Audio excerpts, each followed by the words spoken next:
Mesdames, Mesdemoiselles et Messieurs, merci de suivre la télévision en sur 24. Bienvenue au compte de ces journaux. Le président de transition générale Mohamed Idriss Déby Itno a assisté ce 29 mai 2023 aux côtés de plusieurs de ses pairs à la cérémonie officielle d'investiture du nouveau président élu de la République fédérale du Nigeria, Bola Ahmed Tinubu. Faisons le point avec nos confrères de la présidence de la République. Ainsi débute le mandat de celui qui dirigera pour les 4 années à venir la République fédérale du Nigeria. Élu à l'issue du scrutin présidentiel du 25 février 2023, ayant mis en prise 18 candidats, Bola Ahmed Tinubu, 70 ans, succède à Muhammadu Buhari et devient ainsi le 5e président démocratiquement élu de la République fédérale du Nigeria. C'est l'espace Aigle d'Abuja, témoin d'importants événements, qui a servi de cadre à la cérémonie officielle d'investiture du président élu. Plusieurs chefs d'État et de gouvernement, ainsi que des délégations étrangères au rang desquelles le président de transition générale Mohamed Idriss Déby Itno ont fait le déplacement de la capitale nigériane pour honorer de leur présence la cérémonie d'investiture. C'est la lecture de l'acte déclarant Bola Ahmed Tinubu élu au premier tour avec 35% des suffrages exprimés qui a donné le ton de la cérémonie. Après quoi, le président élu a juré de porter allégeance à la République fédérale du Nigeria et d'accomplir ses devoirs avec loyauté et dignité en respectant la constitution du pays. Le désormais chef de l'État de la République fédérale du Nigeria, Bola Ahmed Tinubu, s'est également engagé à être le président des plus de 220 millions d'âmes vivant dans les 36 États que compte le Nigeria. Pour son mandat, Bola Ahmed Tinubu promet inscrire ses actions à la suite de celles de son prédécesseur, tout en intensifiant la lutte contre le chômage, le terrorisme et l'extrémisme violent. Le nouveau président est ensuite félicité par le président sortant, Muhammadu Buhari, qui quitte les lieux sous les ovations du public. Les compliments de l'ancien président sont suivis de ceux des chefs d'État, parmi lesquels le président de transition générale Mohamed Idriss Déby Itno, dont le pays entretient d'excellentes relations avec le Nigeria.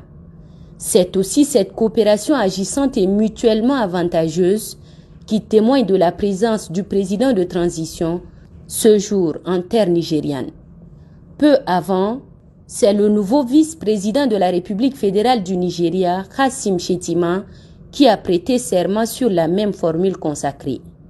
Aussitôt, la cérémonie d'investiture terminée, le chef de l'État, général Mohamed Idriss Déby Itno, a repris la route pour N'Djamena. Comme à son arrivée, il est raccompagné avec les honneurs dus à son rang.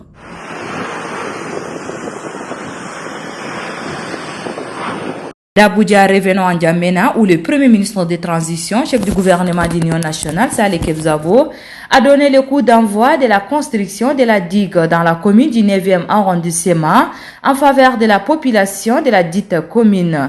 La cérémonie s'est déroulée ce 29 mai 2023 en présence du maire de la dite commune et plusieurs autres invités. Après des années de calvaire dues aux inondations saisonnières ayant causé des milliers de sans-abri, la population de la commune du 9e arrondissement voit un nouveau jour. Le gouvernement, à travers le ministère de l'Aménagement, apporte des réponses concrètes pour estomper l'angoisse de la population.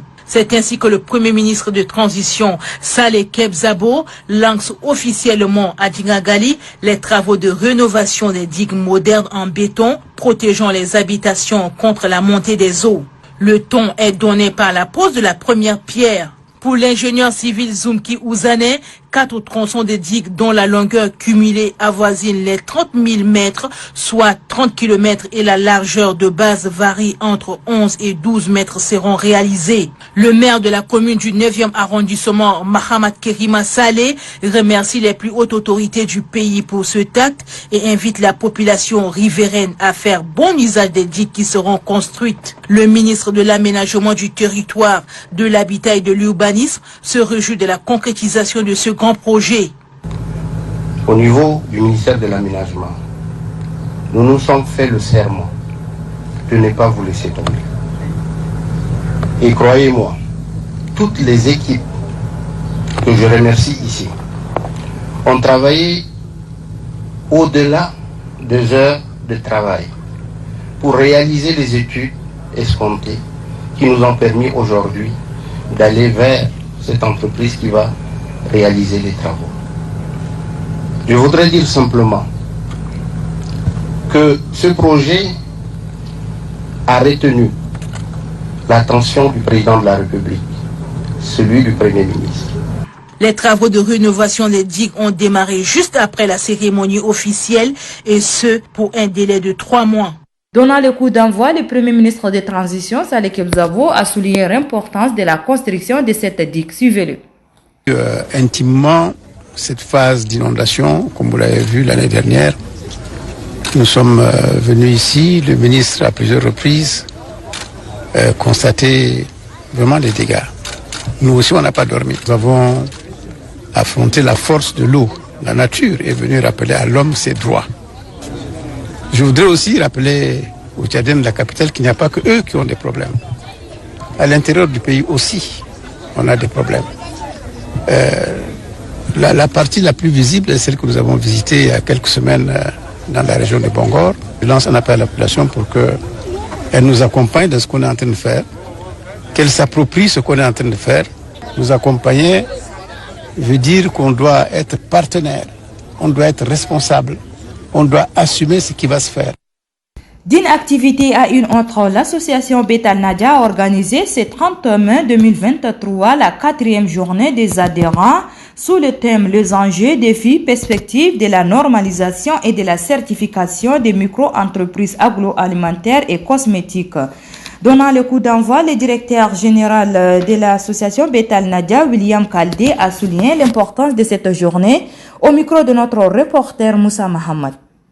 Depuis 2019, le Hub Haïti a apporté un apport conséquent aux micro-entreprises cosmétiques tchadiennes et son ancrage se poursuit dans l'écosystème entrepreneurial au niveau du Tchad.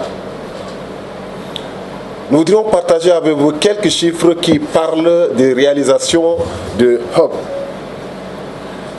Nous avons appuyé 284 micro-entreprises agroalimentaires formelles et informelles, majoritairement agréées et dirigées par des femmes. Le Hub a aussi répondu à plus de 800 demandes de micro-entreprises. Nous avons aidé et formé à des thèmes pratiques et variés de façon transversale aux micro-entreprises. Nous avons aussi orienté plus de 100 micro-entreprises vers des points de vente. Je voudrais aussi signaler la création d'une boutique de vente de produits locaux où nous vous invitons gracieusement à faire le tour pour voir les produits et les qualités des produits qui sont exposés là-bas. 138 unités ont fait confiance donc et adhéré à Betal Nadia. La preuve est que vous êtes ici présents. 46 entreprises accompagnées par le Hub ont bénéficié d'un accompagnement financier à hauteur de plus de 100 millions de nos francs CFA sous forme de prêts d'honneur. Aujourd'hui, nous sommes là pour assister à la 4e journée des adhérents. Et l'organisation de cette journée des adhérents a 2 objectifs. Premièrement,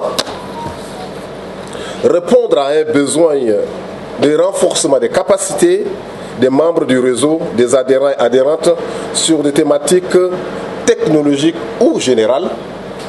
Et en 2e point, constituer un réseau des adhérents et des adhérentes du Hub Haïti dans lequel chacune devient membre pour témoigner, transmettre et recevoir de l'information des autres membres. Et le thème retenu lors de ce 5e comité technique du Hub Haïti, le 17 mai passé, a été les enjeux, défis et perspectives de la normalisation et de la certification des micro-entreprises agroalimentaires et cosmétiques.